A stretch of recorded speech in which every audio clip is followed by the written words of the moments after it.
American historian Frederick Jackson Turner, who was one of the earliest professional historians of the United States, and who began his very storied career working on the fur trade in Wisconsin. So he grew up in very much this same world that you were talking about in Wisconsin, very much in between Quebec and New Orleans. And his first, what was originally actually his doctoral dissertation, which became his first book, he makes a little description of the fur trade world of these Canadian fur traders who were heading up the St. Lawrence and engaging in what was the center of the Franco-Indian economy. And he talks about the voyageurs who were on their.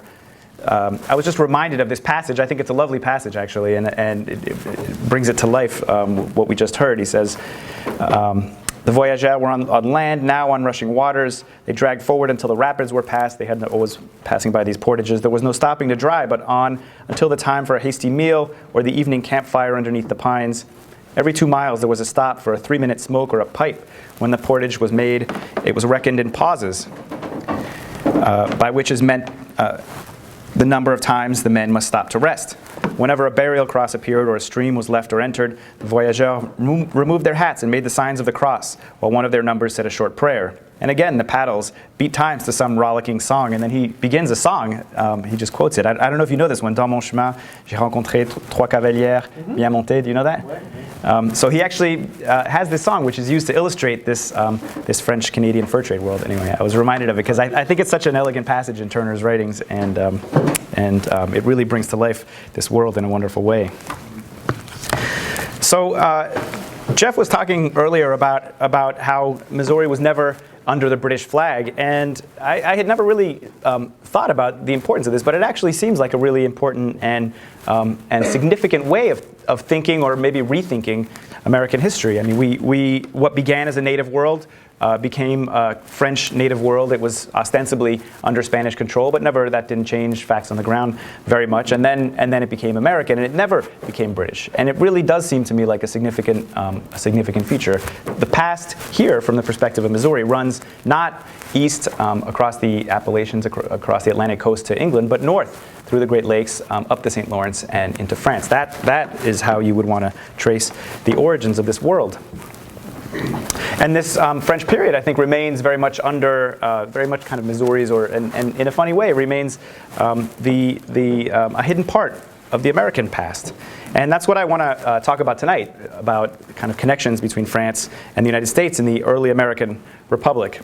And this is a story that I thought would really connect, I guess, the East Coast to the French metropole. But as I began to work on this research and began to explore this project, I realized that it's actually a story that brings us from Philadelphia to Paris, and then down to the Caribbean, and then up the Mississippi River, right past Missouri where we are now, up the Great Lakes and the St. Lawrence River. It's part of this much larger Atlantic-wide world. Now today, French-American relations are generally, I think it's fair to say, tense. We've lived through the age of freedom fries, cheese-eating surrender monkeys. And it's easy to forget that relations were not always thus. France was the United States' first and its greatest ally. French intervention in the American Revolution had secured American independence. Americans remembered that at the time, and they were tremendously grateful. When the French Revolution broke out, Americans could hardly have been more excited. The most powerful monarchy in Europe had fallen to its knees. It's hard to capture, I think, the excitement, to imagine the shock, the genuine exhilaration of that event. You have to think about May 1968, for those of you who might have lived through that, through the fall of the Berlin Wall, the Arab Spring, Sam Brownback's re-election, all these astonishing, truly unimaginable events and more, all of them wrapped up into one spectacular event. And best of all, Americans thought they had started it all. In 1792, let me put this here, 1792, France became a republic.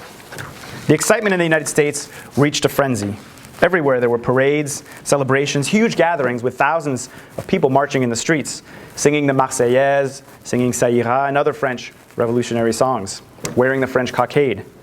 Every July 14th throughout the 1790s, Americans gathered for huge demonstrations to listen to sermons about the momentous events in France to give toasts in political clubs. It really is hard to exaggerate the excitement. In January 1793, King Louis XVI was executed. Aristocrats began to be massacred in the streets of Paris, and thousands of people fled, including many to the United States. And so the talk that I'm going to give tonight follows 5 of these refugees on their adventures to the United States as a way of thinking about American history through different eyes. Now, this research has something of a long history to it. I actually grew up here in the United States speaking French. My mother's French, and we spoke it at home. I went to school when I was in elementary school up until the 4th grade in French. I can't say I was particularly drawn to French history. I did my PhD in American history, as Jeff talked about. My first book was on George Washington's image in the United States. And then in 2003, I moved to Montreal to take a job teaching American history at the university, the Université de Montréal, a francophone institution. And so suddenly I found myself in a corner of America that really did speak French. I was teaching American history to francophone students in a department where the history of New France and of Quebec dominated. And this is a part of the world where they also say char for car. You're certainly not the only person to have encountered that experience. And actually, your accent is much more similar to the accent in Quebec, as you of course know, than it is to the accent that people speak in France. I speak more of the French accent because of my mother. They call us the maudit français, the damn French. But when I got there, I thought it would be fun to connect the United States to its French heritage, a way kind of building bridges to my colleagues and to my students. And I was quite lucky, I would say. This was a time in about 10, 12 years ago when American historians were very busy broadening the field of American history. Eminent historians were throwing themselves into the field of Atlantic history.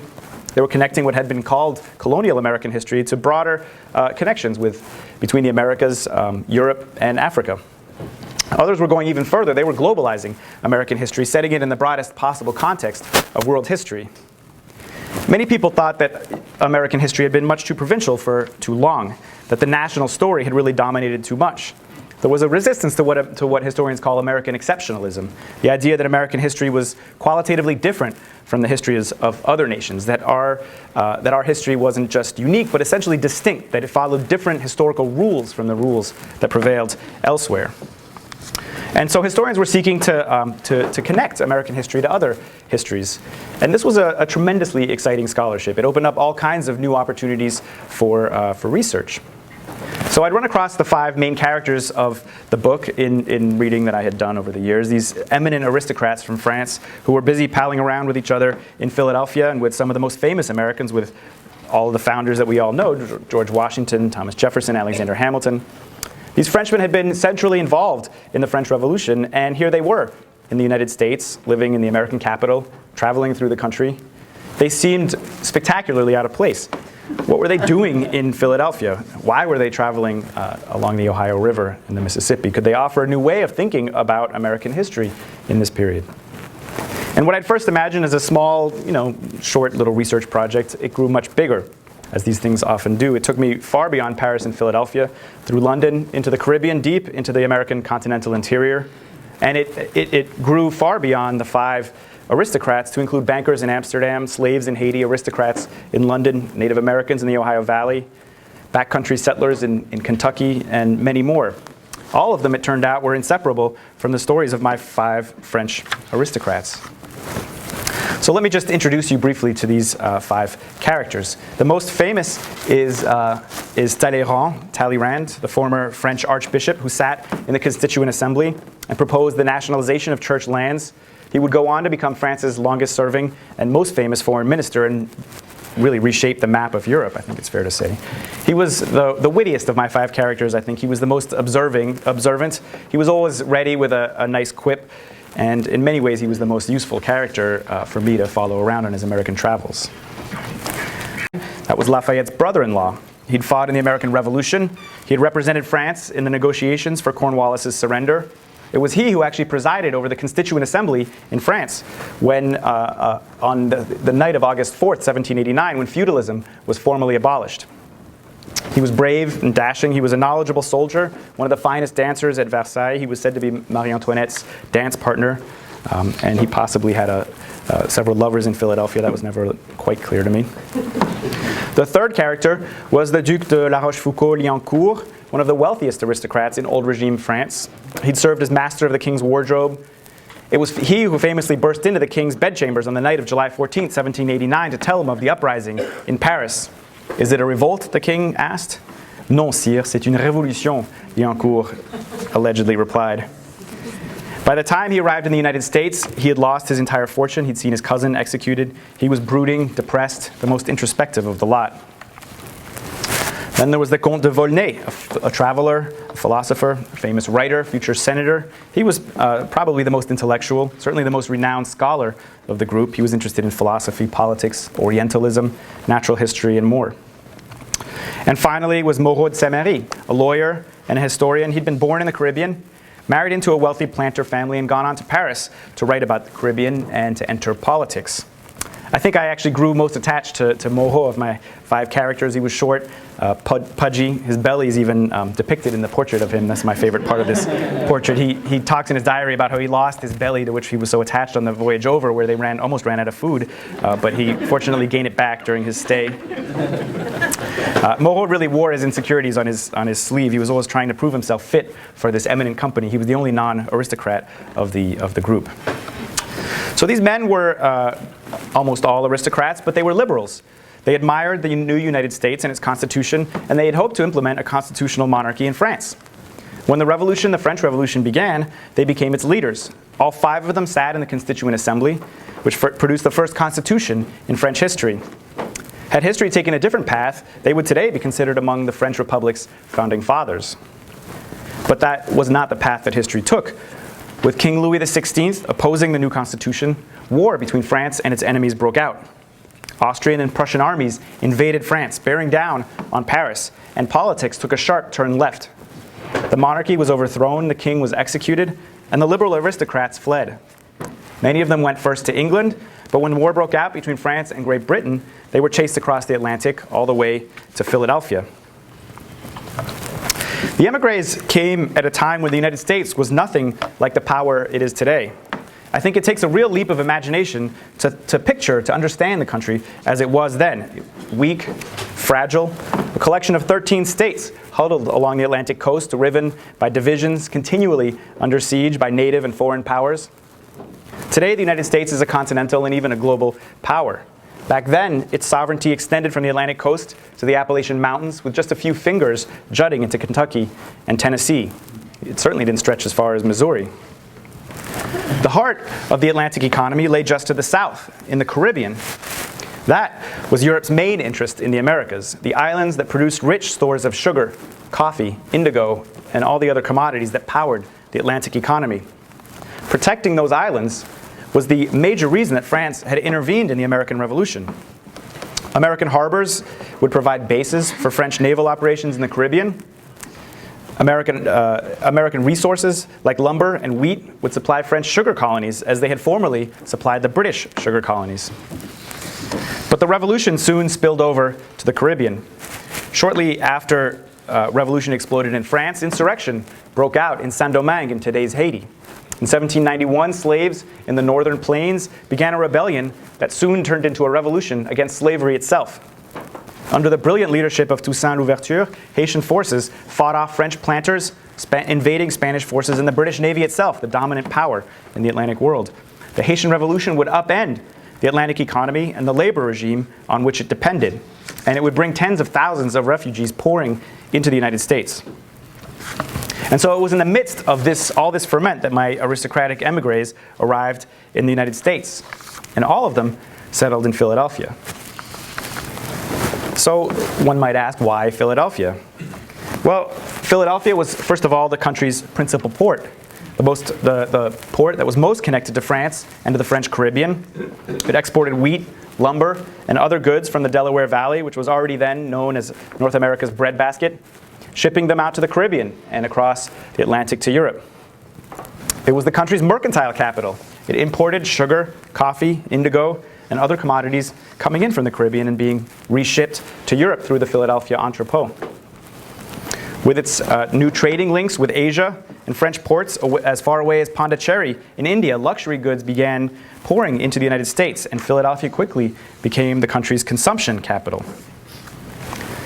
It was the financial capital, where the first Bank of the United States had been founded just a few blocks away from where the emigres settled on 3rd Street in Philadelphia. I have to just pause for a moment to say how proud I am of these before and after shots. On the left, you see drawings by William Birch, who's an English actually artist who lived in Philadelphia in the 1790s and drew these wonderfully detailed portraits of Philadelphia. And I tried to reconstruct as many of them as I could. Philadelphia was also the city's cultural capital. It was the site of the Library Company, which had been founded by Benjamin Franklin. Today, this building houses the American Philosophical Society, an organization that at the time inducted several of my emigres. And of course, it was the nation's political capital. Here's a picture of Congress Hall, where Congress sat in the 1790s. The House sat downstairs, the Senate sat upstairs, and just outside the Senate chambers hung a portrait of Louis XVI, even after his execution. I hope you particularly like my after shot here. I was almost arrested by a security guard for trying to take this one. So Philadelphia was the country's political capital, its cultural capital, its economic capital, all rolled into one. It was the only time the United States had a single great metropolis the way France has Paris or England has London. Philadelphia was a very different city back then. It had a population of 40,000 people in 1790. That's the size of a large American university. That's just a few thousand more than the student population here at University of Missouri. And geographically, it was tiny. It was actually smaller than this campus right here. Virtually the entire population was huddled along the banks of the Delaware River. It was incredibly dense. The population density worked out to 17,000 people per square kilometer. That's much denser than Philadelphia of today or even Manhattan of today. In fact, if you want to find that kind of population density today in the world, you have to look all the way to Bombay. Thousands of French people poured into this mix. Hard numbers have been hard for me to assess exactly, but it was somewhere at the very low end between 3,000 and at the high end between 8,000 people. So that's somewhere from 8 to 20% of the city suddenly became French-speaking. So keep in mind, this is very much of a face-to-face city. This is a college campus, basically smaller than a college campus with that kind of population. You can easily walk the city. You'll recognize faces, recognize people. And the arrival of 3,000 to 8,000 people is going to change the face of Philadelphia. It will transform the city and eventually transform the country itself. During the 1790s, thanks to these waves of refugees pouring into the city, French wine and silk and mustard arrived from distant ports. Merchants built French houses in grand neoclassical style, filled them with refined French furniture, ornate French tapestries, and exquisite Gobelin porcelain. The émigrés could smell the aroma of French food wafting through the alleys behind 2nd Street, including the delicacies prepared by Marino, a pastry chef who'd once worked in the French court at Versailles. They could hear French revolutionary songs performed nightly in Chestnut Street Theater, echoing off the cobblestones. They could get their hair done by Madame Mercier, who'd studied with Marie Antoinette's hairdresser. They walked past French silversmiths, French dentists, French dance instructors. They heard French spoken on Philadelphia's streets and in its most refined social spaces. They read French newspapers published in Philadelphia, shopped in French bookstores, and ate in French taverns. In short, it really did seem, for a time at least, as though the United States spoke French. In the heart of one little neighborhood called Society Hill, my 5 émigrés lived together. They ate together, they socialized together, and they forged the most intimate of social connections. Every day that he was in Philadelphia, according to Moreau, Talleyrand would drop by in the evenings. We opened our hearts to one another, we poured out our feelings, and each of us knew the other's most intimate thoughts. Talleyrand ate nearly every day at a Franco-Dutch banker's house, most likely because he employed a French chef. The United States are a country where if there are 32 religions, there's only one dish, commented Talleyrand. And it's a bad one, he added.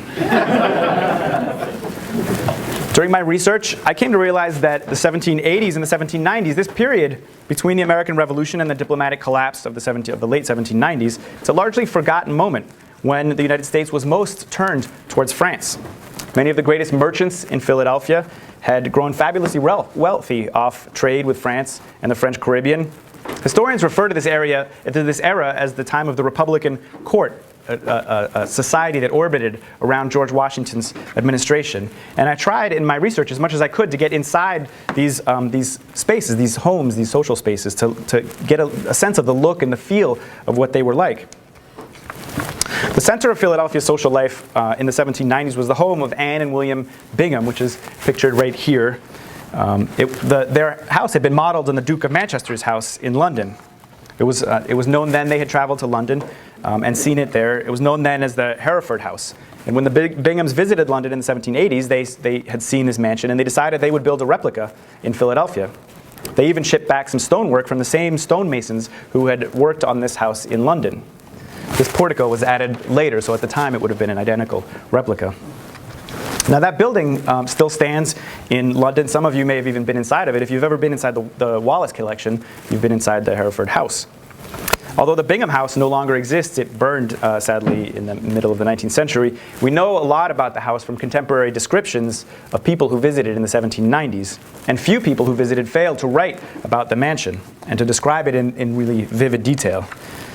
Unfortunately, it's impossible to visit today, much as I would have liked to. So I did the next best thing to try to get a sense of what the Bingham Mansion was like. I flew to London and I visited its model, walked around the interior to get a sense of what those spaces in Philadelphia in the 1790s would have looked like.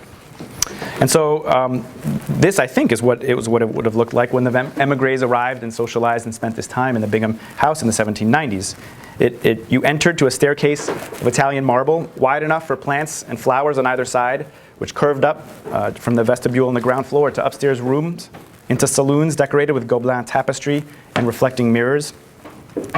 When the Binghams returned from their travels abroad, they brought from Europe, according to one of their acquaintances, everything for the house and table which the tastes and luxuries of the time had invented. In fact, William Bingham was so proud of the spaces that he'd created, he had himself painted right inside his mansion, next to all the columns and the marble stonework inside of his home. As in the British model, the Binghams added all the neoclassical touches that were so fashionable in Europe at the time, which had been made popular by the Scottish architect Robert Adam. And they decorated it lavishly. They brought mirrors, armchairs, fashionable sedan chairs in the form of a lyre.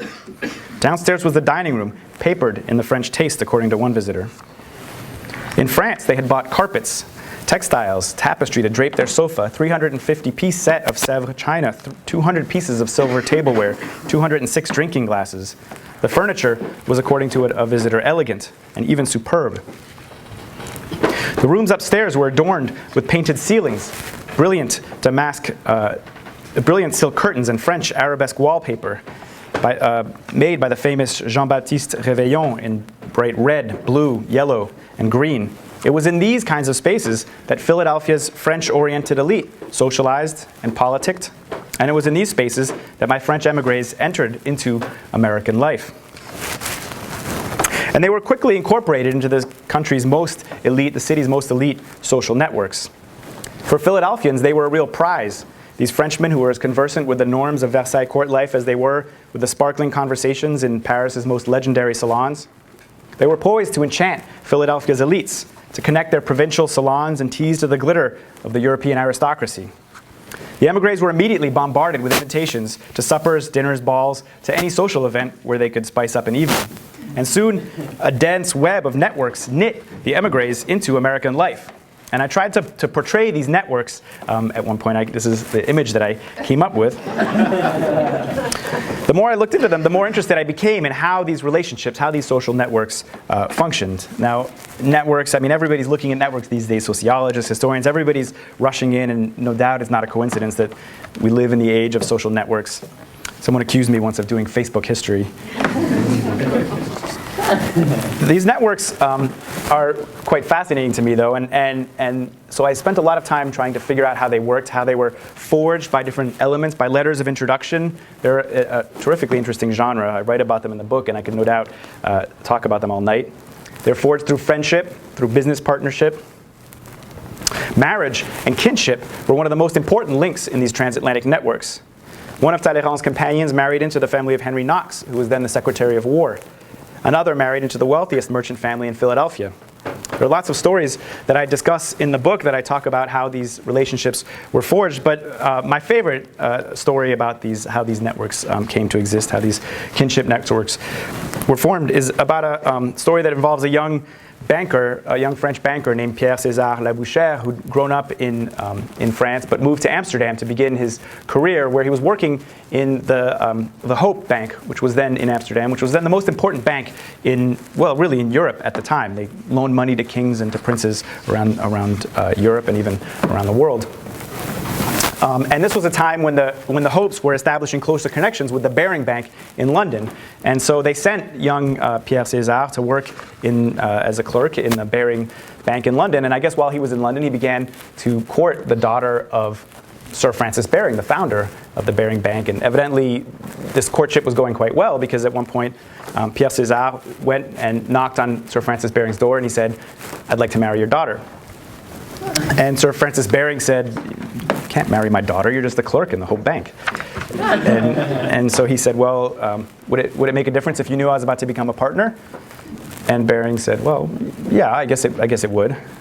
So with that, Pierre César rushed back to Amsterdam, and he went and demanded to see the Hopes, and he said, "I want to be a partner in the Hope Bank." And they said to him, "You can't be a partner in the Hope Bank, you're just a clerk." And he said, "Would it make a difference if you knew I was about to marry Sir Francis Baring's daughter?" And believe it or not, this worked. Labouchere became a partner in the Hope Bank, and he became son-in-law to Sir Francis Baring. So, as I think the Labouchere story suggests, these networks had an important economic components. And they would shape the émigrés' experiences in the United States. Through these networks established by friendship, kinship, the émigrés soon turned their attention to land. The 1790s were a time of frenzied and reckless speculation in land, and the émigrés launched themselves into it head first. To assess various investment opportunities, they toured the backcountry, traveling deep into the Ohio Valley, across upstate New York, northern New England, down the Appalachian hinterland.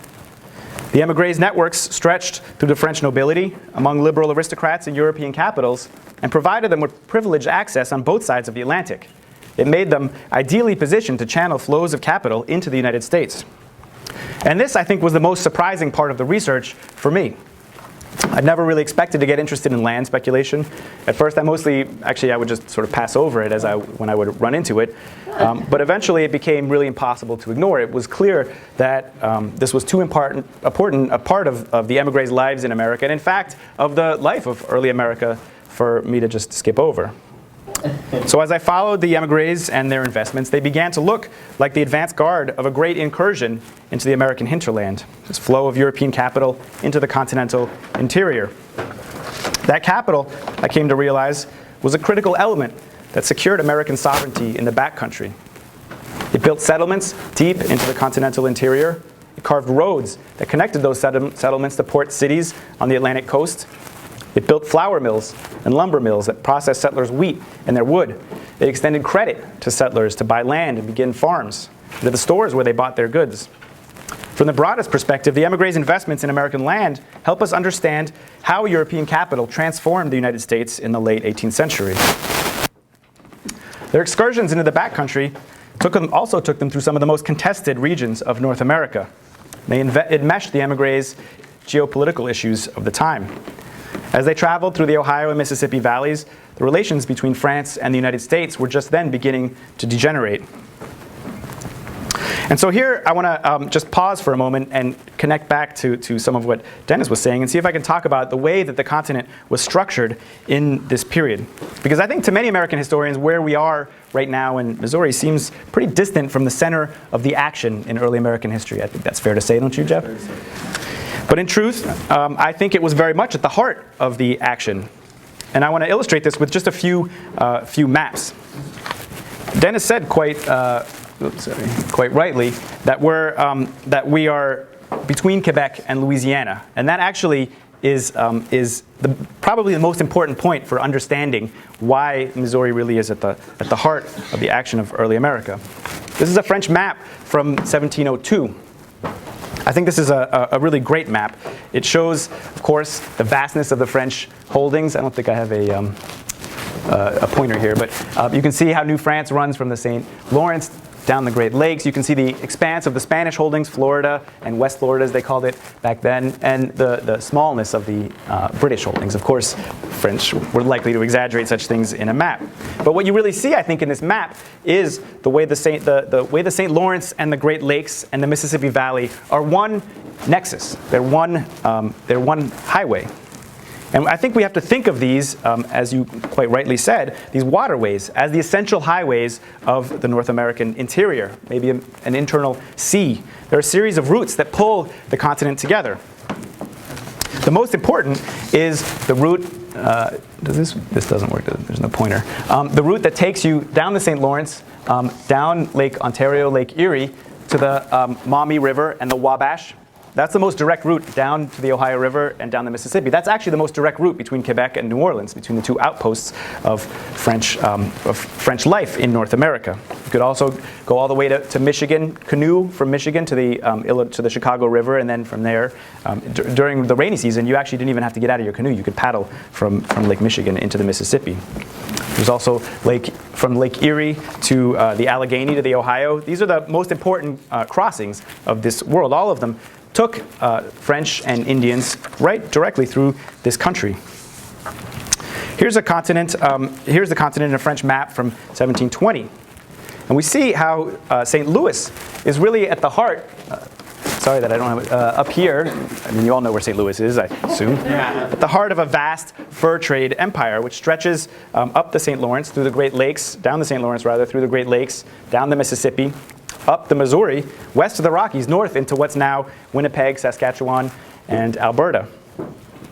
It was a huge complex which spanned the entire continent. It was far vaster than the colonies along the eastern seaboard. And right now we're at its very heart. We're not at the periphery, but at the center of this Franco-Indian world. Here's a 1757 map, which actually colors in the territory that New France considered its own. And from the perspective of French history in America, the continent stretched not from the east to the west as we often think about it. It stretched from north to south, from the St. Lawrence, down Great Lakes, down the Mississippi, through New Orleans, and into the Caribbean. Caribbean, as I said earlier, was the heart of the French Empire, in fact, of all of Europe's empires in the Americas. And part of the main interest of the Mississippi country, the Illinois country, was to supply the Caribbean, the French colonies in the Caribbean, with wheat and lumber and all kinds of provisions. Here's a 1760 map. Obviously, the French don't hold this vast territory alone. It existed as an elaborate set of alliances held together by the fur trade, by a rich and complicated set of networks tied together by diplomacy, family kinship, and extended trading relationships. In fact, it's a world that I don't think differs that substantially in many ways from the relationship that I described with Labouchere. It often is a story of young and ambitious men marrying women in important families. That's basically the story of the fur trade. French men marrying Native American women and marrying into the fur trade networks and tying this world together, a Franco-Indian world. And this world hardly faded away after the French were defeated in the French and Indian War. The French remained in forts and in villages throughout the fur country, a Métis world of mixed marriages, mixed peoples, and complicated family structures.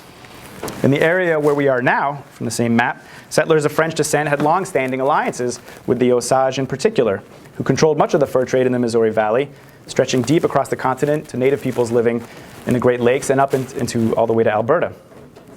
In the 1790s, this Franco-Indian world had existed for several hundred years, and it still existed. In fact, it dominated even after Washington, Hamilton, Madison, and their friends off in the periphery, the distant periphery, had drafted and ratified the Constitution. This was the world that the French and the Indians had fought to preserve in the 7 Years' War. It was this complex that they began to try to resurrect in the 1790s as the diplomatic relationship between France and the United States began to degenerate. So it's been a long night. You've all been a very patient audience. I don't have time, unfortunately, to go into all the details here about this diplomatic fallout. We have copies of the book if you want to buy some. I'll just say that by 1798, diplomatic relations had collapsed. An undeclared war between France and the United States had broken out. Historians call it the QuasiWar. It was in this context that Congress passed the Alien and Sedition Acts, sharply restricting the rights of immigrants in the United States. In fact, these infamous laws were passed in response to suspicions that some of my émigrés were spying for France. Volney himself was targeted by an expulsion order. Other Frenchmen were traveling along these waterways in the West, trying to conspire with French populations here to return this territory to France. And so the émigrés fled again. Talleyrand he'd already left in 1796. He'd returned to a post-terror France where he had quickly become foreign minister. Liancourt, Volney, Moreau, they all left in 1798 with the Alien and Sedition Acts. Noailles stayed a little bit longer. By then, French authorities had decided they could no longer depend on the United States. France's ally had abandoned it in its moment of need, declaring neutrality in the bitter war between France and Great Britain. French authorities now determined that they needed a more reliable source for provisions for their Caribbean colonies, more dependable bases for naval support. When Napoleon took power in France, under the influence of Talleyrand and of the ideas that he developed while he was living in the United States, France decided once and for all to rebuild its empire in the United States. And so in 1802, having secured the cession of Louisiana from Spain, Napoleon sent 80,000 troops to try to take Louisiana. First, they would stop in Saint-Domingue, however. They would reconquer the island, put the freed slaves back into slavery, and move from there to New Orleans. That's when Noailles finally left the United States. He was sent down to fight with the French mission to reconquer Saint-Domingue. Now, of course, it didn't work as Napoleon had planned. Under assault by the Haitian forces, by the diseases from the tropical environment, Napoleon lost one of his finest armies. Tens of thousands of troops died in Saint-Domingue, decimating the army that was meant to secure Louisiana. Napoleon later called it one of his greatest mistakes of his career, and this is somebody who did not lack for great mistakes. This was, I think, the most remarkable part of the research for me, to learn about the extensive connections between American and Haitian history. Can't go into all the details here, but I'll just say that it became clear to me while I was researching and writing this book that the expansion of the United States, the transformation of a young and fragile nation into a continental power, the way that Missouri became American, all of that was intimately bound up with the birth of Haiti. I realized that you can't separate American history from the history of the Caribbean. Talleyrand had a hand in the Louisiana Purchase as Napoleon's foreign minister.